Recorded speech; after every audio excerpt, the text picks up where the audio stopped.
Welcome to Kathacast, where the stories of Bharat come alive.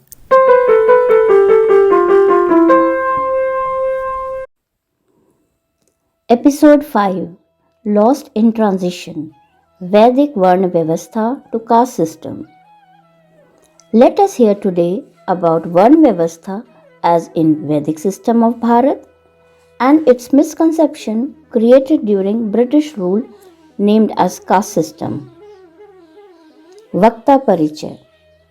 A scholar, a Pandit of Dharmic traditions, an interfaith speaker, Pandit Satish Kumar Sharma ji's expertise on Dharma, Yoga, Hinduism, and other religions, his ability to discover interesting solutions to problems makes him a specialist of areas of conflict.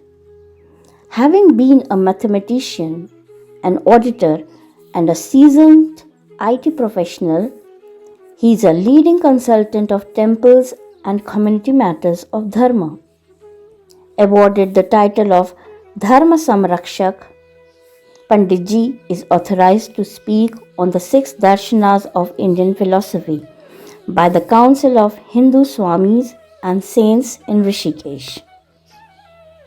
In this episode of Kathacast, we will get to know Vedic Varna Vyavastha and its misconception with caste system from Pandit Ji, and also learn some of his life experiences.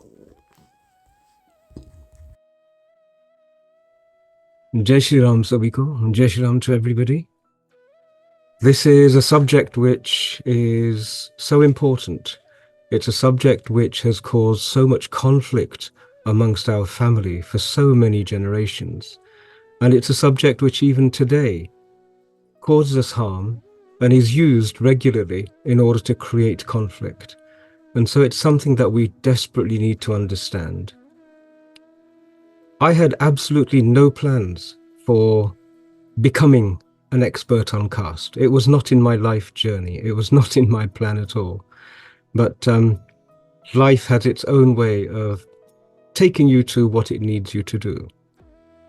I'm going to share with you a little bit of the journey, which has taken me to a deep understanding of caste, and I'm hoping to share with you some of the lessons that I learned. I'll also have a look at the detailed etymology of both our words and the etymology of the non-Indic words which are associated with caste. My hope is at the end of this that each of us is comfortable, not only comfortable speaking about caste, but we seek opportunities to speak about caste, because there's a lot of work to be done. That's a brief roadmap of what we're going to do today. Before I jump in then, I'd just like to set the context. In our tradition, we understand that conversation is only fruitful when it's engaged in with friends. The attitude of being a friend to each other is so important. And so I'd just like to briefly invoke our wonderful Sahana Vavatu mantra. Om Sahana Vavatu Sahano Bhunaktu Sahaviryam Karvavahe Tejasvina Vidhitam Astu Ma Vidvishavahe Om Shantihi Shantihi Shantihi Om. So I mentioned we have a tradition of dialogue, and if you have a look at our Shastra, the most important ones are a dialogue. The Bhagavad Gita is a dialogue, the Katha Upanishad is a dialogue, the Maharamayana, the Yoga Vishesh is a dialogue. And so I invite everybody to engage in this from the point of view of engaging in a dialogue. One of the other aspects which is very important to mention is that we seek Satya. Our Rigved teaches us, Asatoma Sat Gamaya, Tamasoma Jyotir Gamaya, Mrityorma Amritam Gamaya. That may we be blessed with a journey to move from Asat to a darshan of Satya. May we move from darkness to light. May we move from the stage of dying to the absence of Mrityu, the absence of death. And so Satya is what we are always seeking. And Satya is something which liberates and enables a person to become free in their thinking, as well as their sense of being. I mentioned the word darshan, and darshana is really important as well, because we are a tradition which seeks darshana.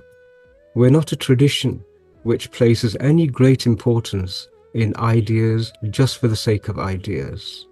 Our perspectives on existence, they're all through darshana. We have 6 darshanas, schools of philosophy as they're very crudely called. And the importance of recognizing that we're a darshana tradition is that we do not have an obligation to believe. We do not have any obligation for one person to impose upon another person's consciousness a set of ideas which that person doesn't feel comfortable with. We are seeking experiential knowledge. We are seeking jnana. We are not seeking just vidya or avidya on its own. And I mention all of these because I'm going to be using aspects of all of these to hopefully take you on the same journey that I went on to. So if I just briefly take you to one day in 2013, the 4th of March 2013, a bishop in the House of Lords, Lord Harries of Pentrigarth, he stood up and made accusations about our community. In a nutshell, he said there were 480,000 British Hindus who were being discriminated against on a daily basis by the other Hindus. That there were 400 organizations outside Parliament demanding justice and protection by law. And I followed these things, so I became aware of it. And when I investigated a little bit further, it became apparent to me that the data was false. The manner in which it had been presented was emotive and intended to incite hatred. If you look at the figures that he said, that would mean we have roughly 840,000 Hindus in the United Kingdom. That would mean half of us were inflicting discrimination on the other half. That half of our mothers were targeting half of the other half of our mothers. Our accountants in every mandir, imagine every congregation, half of it was discriminating against the other half. And so this struck me as being something that was going to cause us a great deal of harm. So I did my research, and that began a journey for me. And I recognized something which I had never experienced before, which I then called the caste bomb. And if you have a look, there's a website called castebomb.com. And basically, what I discovered is that caste is like a hand grenade, which certain people will throw at a Hindu at a moment when any Hindu is in a position of confidence or a position of authority. You can guarantee that if you throw the caste bomb at that person, generally most Hindus will become diminished, will become slightly guilty, a subliminal sense of there's definitely something wrong with me and my ancestors. And this caste bomb you will encounter again and again and again. I was invited onto the BBC's flagship program on religion on a Sunday morning called BBC Question Time. The conversation, the subject was, did man create God or did God create man? Absolutely no relevance or connection with caste. And yet when I had my opportunity to speak and the audience really appreciated what I was saying, the presenter then immediately said, oh, but you Hindus have the caste system. Right? Nothing to do with the conversation at all.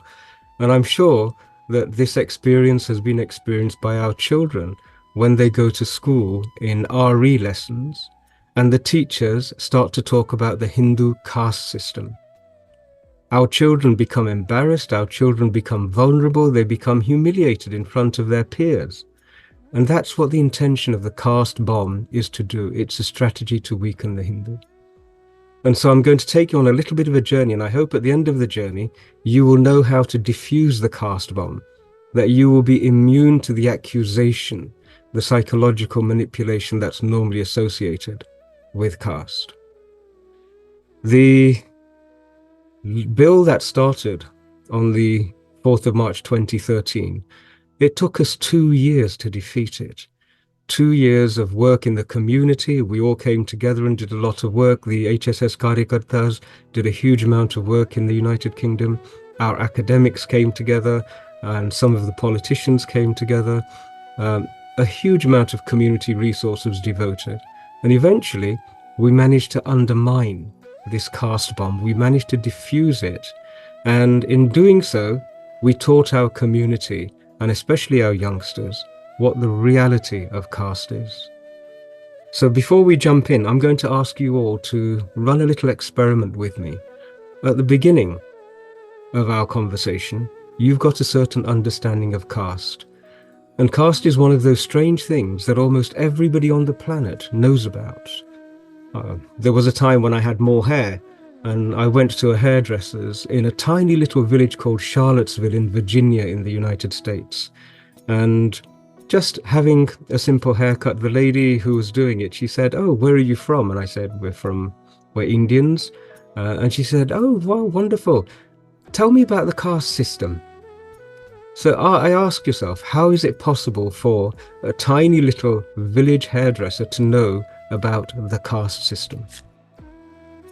Everybody knows about it, but hardly anybody understands what it is, where it came from, and why it was created, why it was deployed, why it was proliferated. So ask yourself this question: do Hindus have a caste system? Just make a mental note of that, the answer that you have. The second question is there a caste system enshrined in Hindu scriptures?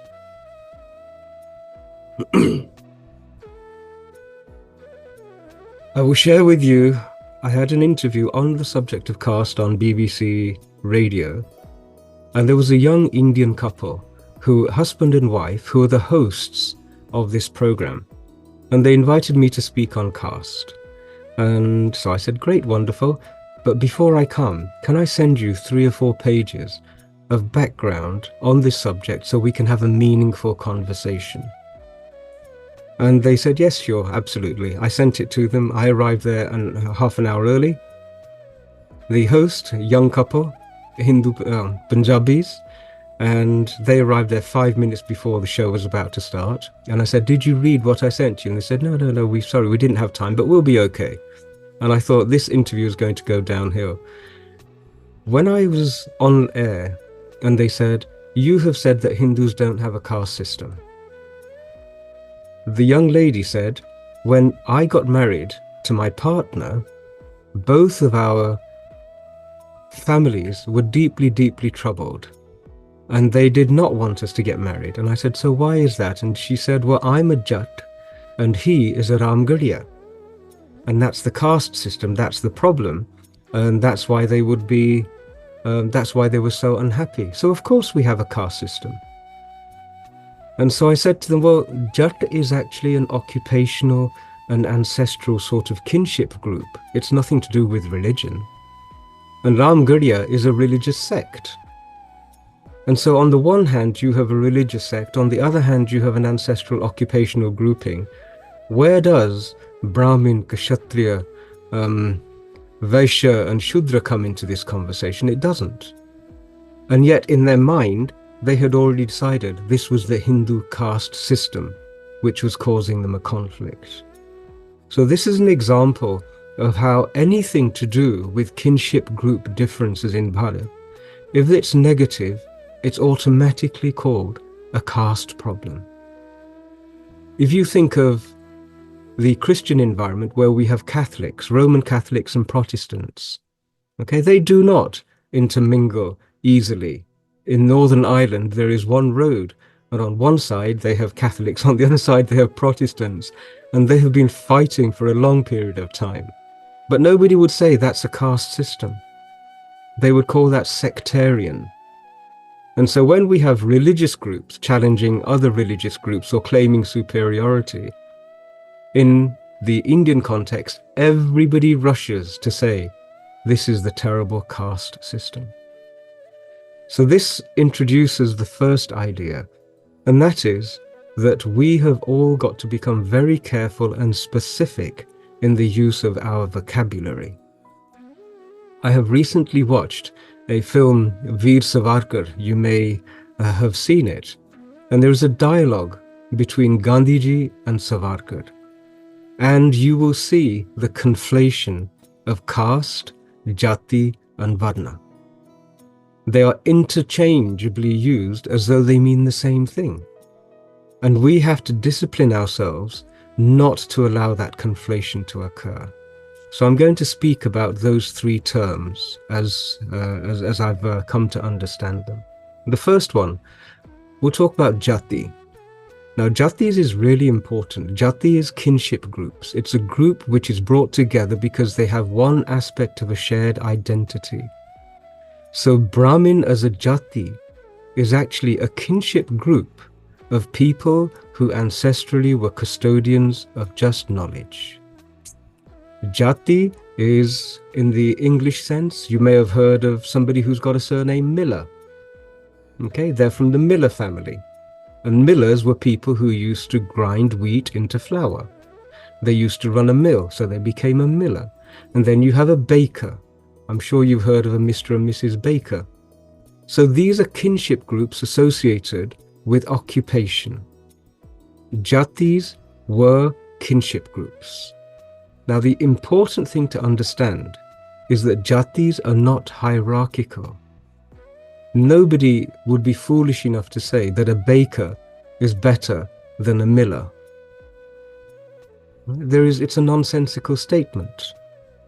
There is no parameter that you can use to measure better or worse in these scenarios.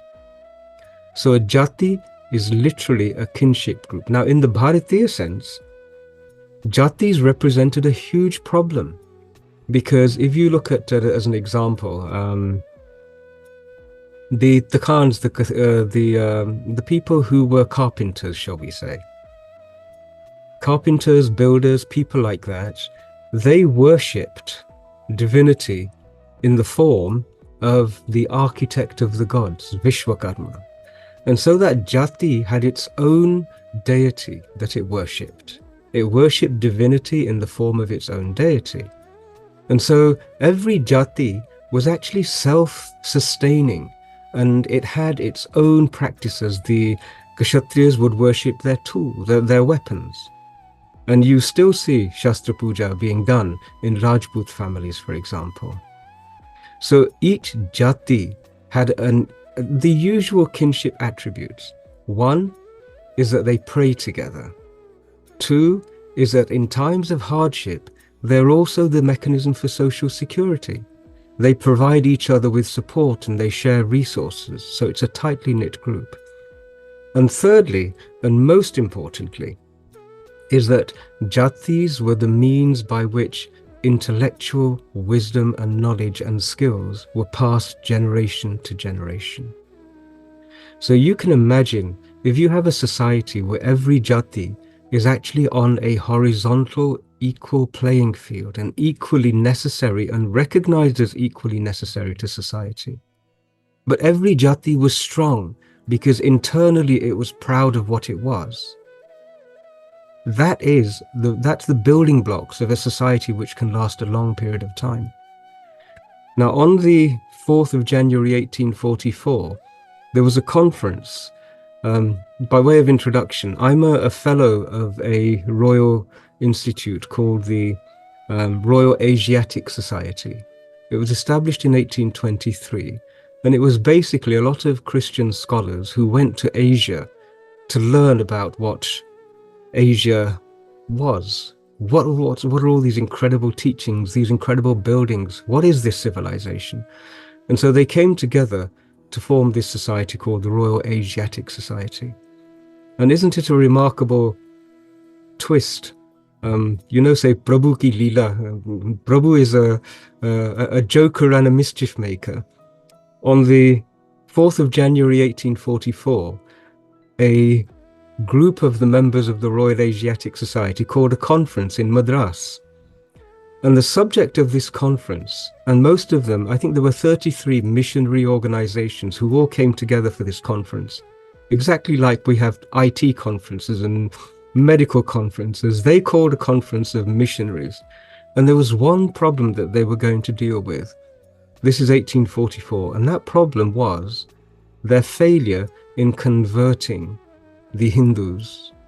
This was something they were not aware of how to deal with it, and so they came together. And it was headed by a man who was also a fellow of the Royal Asiatic Society. And so whilst I was spending time looking through the records and trying to find out more information about what happened in Bharat during that period, I came across his opening remarks. I came across his speech. And his speech is quite extraordinary. He actually says, "The solemn fact that next to the love of sin, caste is the great barrier in India betwixt the pagans and Christ." So he identified that the jati structures, with their individual way of praying to whatever form of divinity they wanted, was a fundamental barrier to them converting people. And he called it caste. He describes caste. He describes it as this wonderful institution of India. So he is studying this as an outsider, recognizing that the jatis, and when I say jatis, he says that by fixing each person in his manual profession, there would be greater perfection secured in the multiple works of art. Right? He talks about the fact that this jati system made sure that every skill that a society needs was going to be made available to the needs of that society across time. And he says this is the manner in which this civilization has been able to create temple structures, Ellora, which took over 100 years to create. He said they can span multiple generations with knowledge and expertise and do projects because of this wonderful institution of India, which he then calls caste. That's the phrase that he uses. So understand that caste is different in today's use as it was in 1844. Jati means an occupational kinship group. What caste means is something from the Christian consciousness and the Christian structures, and it is defined as hereditary, hierarchical, and endogamous, which hereditary means you are born into it, like the royal family. We have a royal family here in the United Kingdom. We will never have a king who is democratically elected. You have to be born to be a king. Okay? So that is a hereditary dimension of a societal grouping, a kinship group. The secondary aspect is hierarchical, that one hierarchy is better in some way, shape, or is higher in some way, shape, or form than the other. And please recognize that Europe has always been built on a caste system. They always had the monarchy at the top. Then they had the priests themselves who were divinely appointed. Then they had the merchant class, and then they had the slaves, the peasants, the great unwashed masses.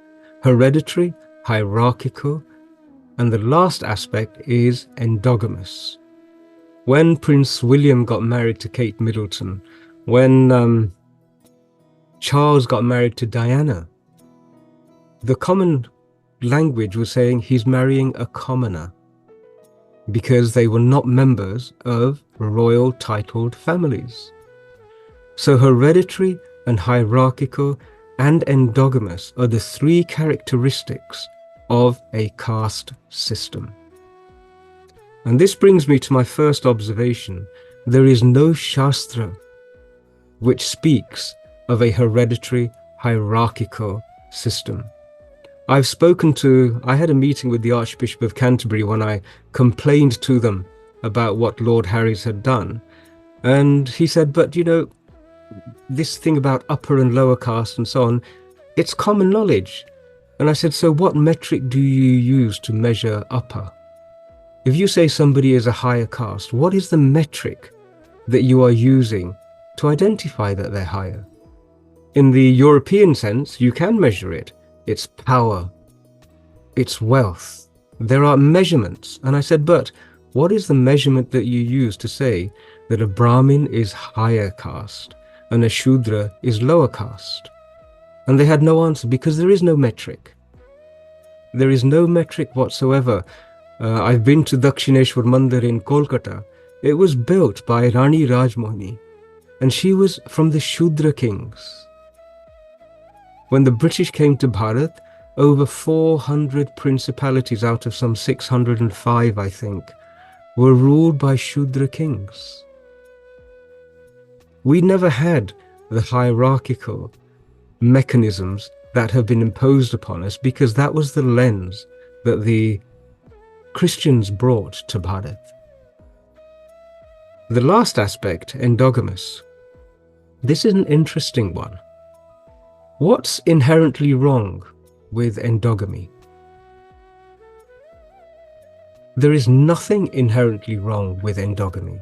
Anybody who has married, yourself included, anybody in a marriage will recognize how marriage is probably one of the most difficult sadhanas that could be conceived. Right? It is a daily sadhana. It is a daily practice of tattva shuddhi, of all of our dimensions. And it needs the support of people to make a young couple's journey fruitful, happy, and prosperous. And if you have two people of completely diametric value systems, opposing value systems, and you then have endogamy, you then have a marriage between them, it's a challenging journey. We see this all the time with youngsters who are, for example, if you are from a parivar which adheres to Brahmin values and is pursuing sattvic, is doing sadhana whilst in samaj, and then you have a young partner who is from a family who are Punjabi Kaupi or Aish Karo Mitro sort of an attitude, there are going to be challenges in that young couple having a happy life. The value systems clash. And every society has realized that endogamy is actually a good thing. What's wrong with hereditary transmission of knowledge? It used to be a good thing when we said a person is following in his father's footsteps. You know, that was a thing of pride. You know, they would say, yes, he has taken the family business and is now working with the family business. So hereditary transmission of knowledge in and of itself is not a bad thing either. In fact, it's a fundamental part. If a father and a mother have learned some skills that have provided their family with safety, shelter, security, and prosperity, why would you not want to pass that on to your children so that they too can have the benefits of that knowledge and understanding? It's entirely natural. So hereditary has got intrinsically nothing wrong with it. Every society, in some way or shape form, wants to pass knowledge across generations. Endogamy has actually got nothing wrong with it either.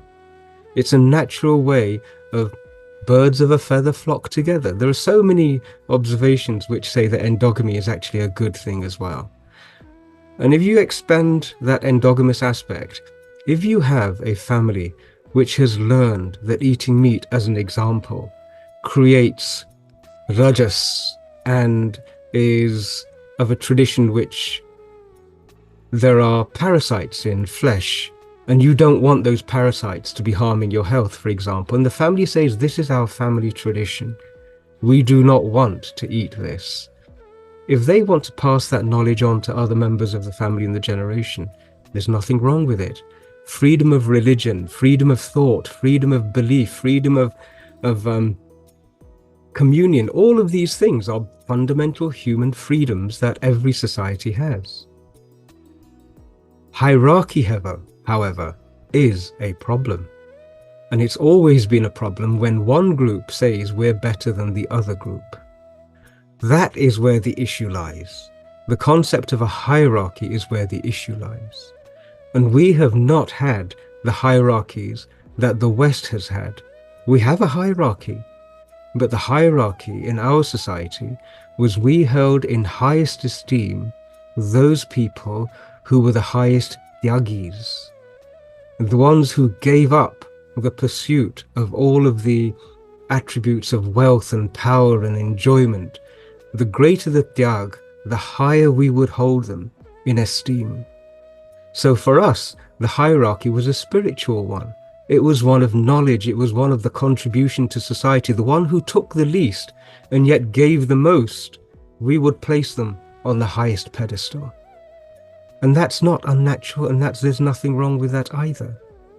The issue, and the only issue, and this is not just in Bharat, is in every society, is when a group of people without qualification, without justification, say we are higher than others just by the fact of who we are. Not by the fact of virtue, not by the fact of tyag, but they just claim to be better because they are. For example, Prince Charles, Prince Andrew, all of these people are on a pedestal.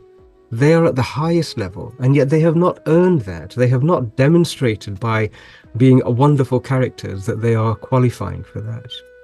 So hereditary, hierarchical, and endogamous is a problem, and the problem is the notion of hierarchy.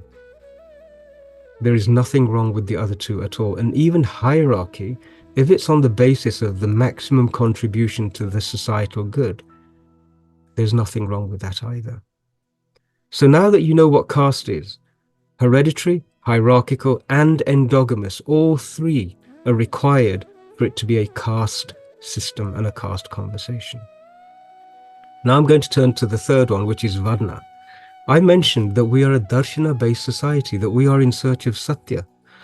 And here, there is also something very interesting, and that is that we are not belief-based, we are a sadhana paddhati. We are a path which is walked, life is walked as a sadhana. And it's worth everybody just remembering, the word sadh actually means to establish through experimentation. So you're running an experiment. A sadhu is one who is running an experiment. He is experimenting on the very fact of his own life. So he is testing, what is it that I am? If I don't eat for such a long period of time, what happens? If I breathe with the left nostril and then the right nostril, what happens? He is running an experiment. His body is his laboratory. His senses are the instruments of this experiment. And sadhana is the act of experimentation. So our approach to the whole of life is we experiment with it. We want to learn through experimentation. We have no compulsion to belief. We don't impose beliefs, and we will deny everyone the opportunity of saying, abandon your experiments, you have to believe this. We say, no. We want to do our experiments. We're on a journey to find what Satya is, so we don't need to believe, and that is why we are called infidels. We refuse to blindly believe. This is why we were called pagans, because we are from that group of people who, we are a wisdom tradition. We are not a belief tradition. And so when you have a look at Varna, I want you to adopt the lens of looking as opposed to believing. Varna is built on an understanding that you can take it or leave it. You don't have to believe this. Remember, we're all Hindus, right? I'm going to put something in front of you. Feel free to reject it if it doesn't suit you at this moment in time. All right? So in our Shastras and in our sadhana, we understood that the planets exert an influence on the physical form. And we mapped it minutely, so much so that if you could identify the location and the time in which an Atma becomes a Jivatma, becomes born on this earth, you could say that Mars was at that particular position, it's exerting a 10% influence. The moon was at that position, it's exerting a 15% influence. The sun was at that position, it's exerting a 70% influence. And so on the basis of that, we were able to put forward a hypothesis. And the hypothesis was that at the moment of your birth, you could actually understand the mixture of the three ingredients that go to create a being, and that is the three gunas: Rajas, Tamas, and Sattva. Rajas is dynamic energy, it's that surging forward, rushing energy. Tamas is darkness, heaviness, lethargy. How you feel when you've had too much pizza on your own. All right, you've gulped down a whole pizza. The post-pizza experience is tamas, okay? If you have garlic in a meal in the evening, the following morning when you wake up, if you try and meditate, you won't be able to, because the brain is too many thoughts are coming in. That's rajas, right? Sattva is the condition when everything is tranquil and balanced. And we understood that if you could map the time of birth and the influence of the charts, the star charts, you could then say, this person has so much rajas, so much tamas, so much of sattva. And so what we developed was a tradition of understanding what the varna is of a human being. And the varna is the unique guna mix that existed at the moment of your birth. And then what would happen? The Jyotish, the guru, would look at the Janam Patrika and say, this is what I think this child's varna is. And therefore, we should try and enhance his skills according to his guna constitution. And if a child has a lot of sattva and a lot of rajas and then a little bit of tamas, let's make this child's probably going to be more intellectual. He's probably going to be able to study things deeply and memorize things deeply. Let's guide this child towards being an educator, a teacher, a preserver and a promoter of knowledge. If a child had lots and lots of rajas and then a good mix of sattva and a little bit of tamas, the rajas would be what would drive him to be dynamic, strong, big, fearless, courageous, all of those things. Let's teach this child how to become a warrior, a leader, somebody who can dispense justice. So Varna is actually a reference to the guna composition that you're born with. And sadhana for sadhus, actually remember what a sadhu's ultimate aim is to become what Yoga describes as in the second Yoga Sutra, Yogish Chitta Vritta Nirodha, that there is a condition when your chitti is so still that you transcend the impact of the bodily gunas. So our journey is to go beyond the gunas to recognize Atma and Jivatma and Paramatma and the union. So our journey is to transcend the Varnas. So in the Gita, Krishnaji says, I have created 4 Varnas. What he's saying is I have created 4 archetypes, 4 prototypes of humanity, because all 4 are necessary. We're going to have the educators, okay? We're going to have the leaders, the kings. We're going to have people who are mercurial, who want to make lots of money and create wealth, right? And also we're going to have just common artisans, people who have got a skill and they work honest day's pay for an honest day's work. They just want to have good families. They want a nice, simple life. They don't have any particular interest in reading thousands of books. And they're not particularly courageous. They don't get into fights. The majority of people want a normal human life. And those are what we call the Shudras. And Shudra is actually from Shuddhi, which is pure. Because the Shudra archetype is pure of all of the mental activity which a sadhu has to overcome. A Shudra can actually attain to the state of tranquility described in the Yoga Shastras with less sadhana. Bhakti is great for the Shudras because they don't have all these questions. Why is the galaxy the shape it is? Why are stars moving in that particular direction? Why does this plant change color?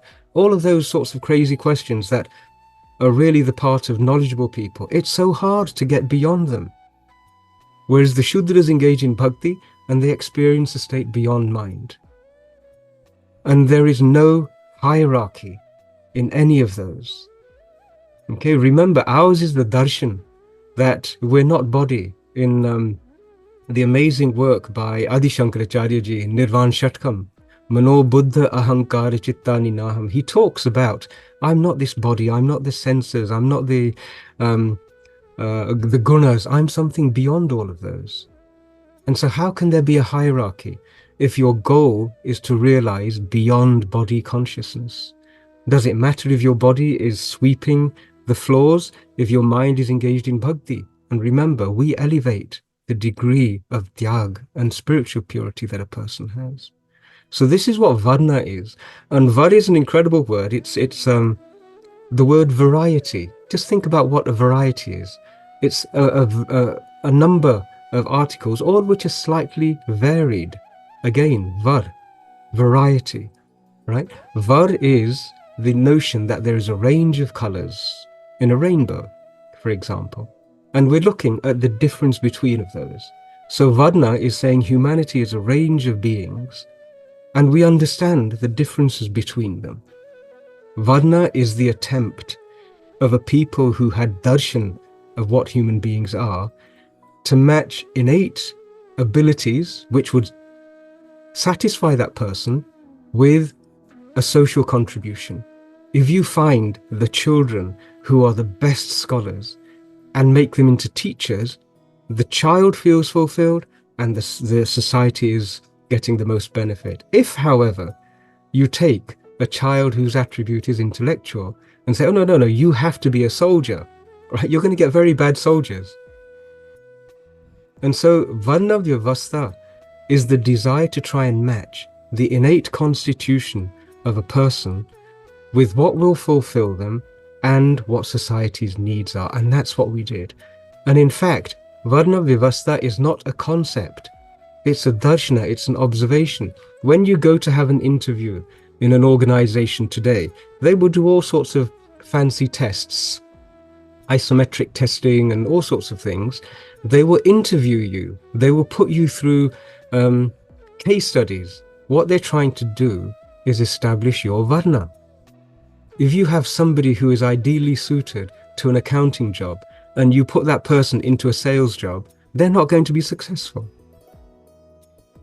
So Varna Vyavastha is actually innate. It is part of human existence. It is not something that man created. It's not a concept. It's not like a societal concept that we have in the West, which is a caste system. They created that for the purposes of enslaving and deriving personal power in the hierarchy. We did not do that. A society can't sustain itself on that basis. The only way a society functions is when you can match a person's innate desires, what excites them, what are their natural abilities, with what society needs. And then you have a win-win situation. You have a person who will go through life feeling fulfilled and society which is going to be extraordinarily successful. Let me share with you one consequence of what I have just said, and this is really important. I have 3 sons.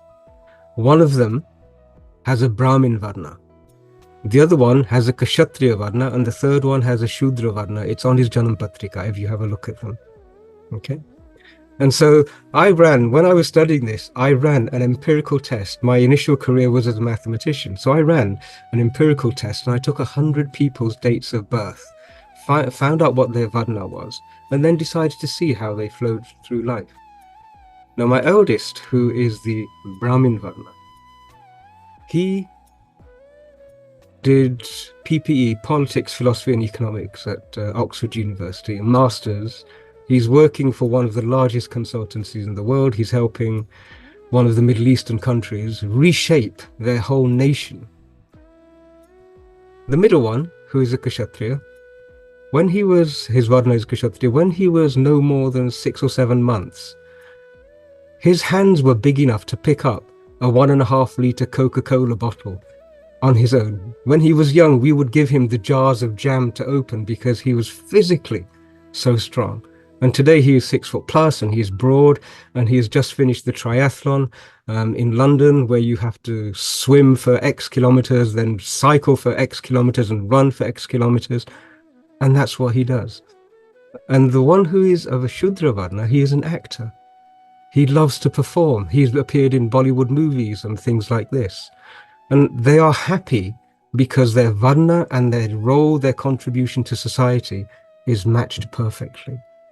So let me make this point clear. According to our traditions, Brahmins do not give birth to only Brahmins. Kshatriyas do not give birth to only Kshatriyas. Shudras do not give birth to only Shudras. It's the gunas, the place of your incarnation, which determine your Varna. Now, there is another important piece of this jigsaw, and that is the jatis are so important, because the jatis are the way in which a society accumulates transgenerational knowledge. A university is like a jati institution. Okay, there are scholars there, teachers there. But think of a medical college. How many doctors teach their children to become doctors? Okay, and their children to become doctors. There's no harm in it at all. The harm comes when you have a person who is capable, whose Varna is capable of them doing a role, and they are denied access to it. In our tradition, the Gurukuls used to work out what the Varna was and nurture the innate skill of that child to be what they should be. So this is what Varna Vyavastha is. This is what Jati is. This is what our system is not, which is caste. So I'd like you to take away 3 thoughts. One is that whenever you speak of the Hindu tradition, never use the word caste. Caste is not Hindu. Caste is not sanctioned in Shastra. Right? Varna Vyavastha again and again is sanctioned. And now that you know the difference between these words, right? Watch the conversation between Gandhiji and Veer Savarkar in the movie. In fact, somebody has taken that little clip and popped it onto YouTube. I'll have a look and see if I can find it. And you will see how Veer Savarkar is talking about Jati, right? Gandhi is talking about caste. And then he flips into Varna Vyavastha as though they're interchangeable, and they're not interchangeable. If we are going to clear our own minds and become invulnerable to this caste bomb, we need to get our thinking correct. We need to use caste when we're talking about caste. We need to use Jati for Jati, Biradri for Biradri, Kul for Kul, Gotra for Gotra, and Varna for Varna. Okay? And that will help clear the confusion. Now, when I taught this to students here, at the end of one of the sessions, a young man came up to me. He said, Panditri, whenever I go into interfaith, they always mention caste, and I always feel diminished. I always feel as though my neck bends a little bit. And he said, for the first time, I can now go into a caste conversation tall, with my spine straight, knowing that casteist ideologies are nothing to do with Sanatana Dharma. I would go as far as to say the two cannot coexist. If you follow Varna Vyavastha, caste automatically disappears. I'm going to conclude at that moment in time. If you have a desire to dig in deeper, then please do have a read of my little book. I wrote the book to decolonize people's thinking on this whole notion of caste. And it's available at castebomb.com. If you do a search on my name, I'll share with you one little anecdote before I stop. This is the book. And when I went to publishers in India to try and get it published, not a single publisher would publish it with the cover as it is. Okay, they all said, we'll publish the book, but you have to change the cover. And I wanted to emphasize that caste is a Christian construct. And it was driven into the heart of our psyche and our society and our community with one purpose, and that was to cause us intercommunal harm. And we have to repair this, and we have to harm this, and we have to overcome this harm. And I think now's the time that we can do this. So thank you so much for bearing with me and listening to me for so long. I hope some of you are still awake. Thank you. In today's episode 5, we unlearned the wrongly taught Vedic Varna Vyavastha into misunderstood with colonial caste system. We hope Pandit Satish Sharmaji's expertise has helped us to clear our misconceptions about caste system and better understand Vedic Varna Vyavastha. And now, we would definitely be in the position to discuss and confront further. Dhanyavad. Take care of yourselves and see you all in next episode of Kathacast. Kathacast takes you on a journey of understanding Bharat, Dharma and Sanatan values through Katha, that is stories, Itihasa, that is history, Utsav, that is festivals, and Bodhiks, that is intellectuals. This podcast offers a nuanced perspective that empowers you to live life with a dharmic worldview. We hope you enjoy the content. Thanks for listening and see you in the next episode.